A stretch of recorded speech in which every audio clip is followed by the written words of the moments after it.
Okay, so when you're thinking about economic development, right now we average 160 workers between our two sites, and the majority of those workers do not live in Stillwater.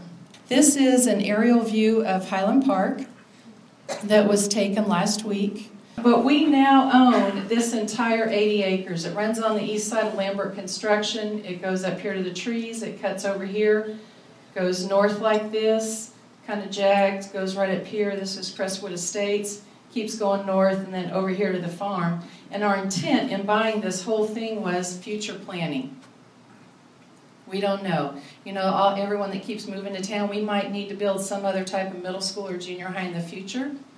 If we had had money even 5 years ago to buy land on Jardeau, then Highland Park would be being built right now on Jardeau instead of Drury.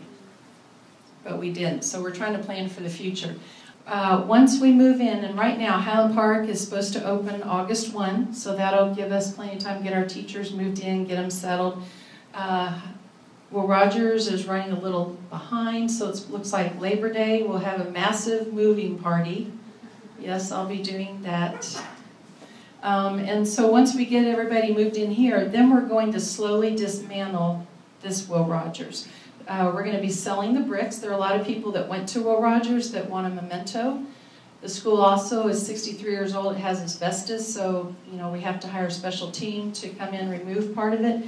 And then there are other pieces that people want, like some of the windows and some of the beams in there. So we're going to tear it down slowly. And once we get it torn down, then this becomes the front driveway, parking for teachers.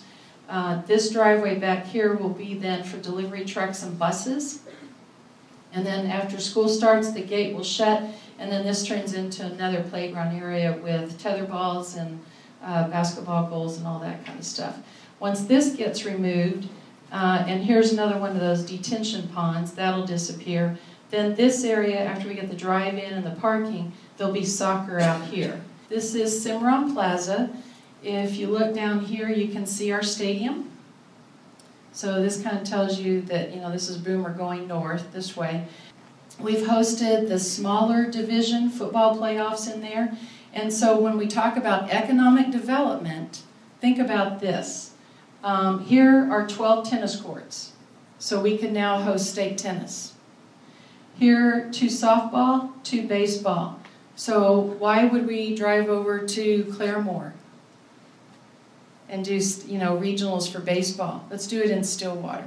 Our next bond election will be in 4 years, and our goal is to do a grassroots fundraising effort to raise the millions that are needed for this and not put it on the bond, because we need to build a new Westwood. We've already committed to doing that, and then we need to do major remodeling on all the secondary schools in Sanger, because when we get those 2 new elementaries opened, those other schools are going to look even older and out of date.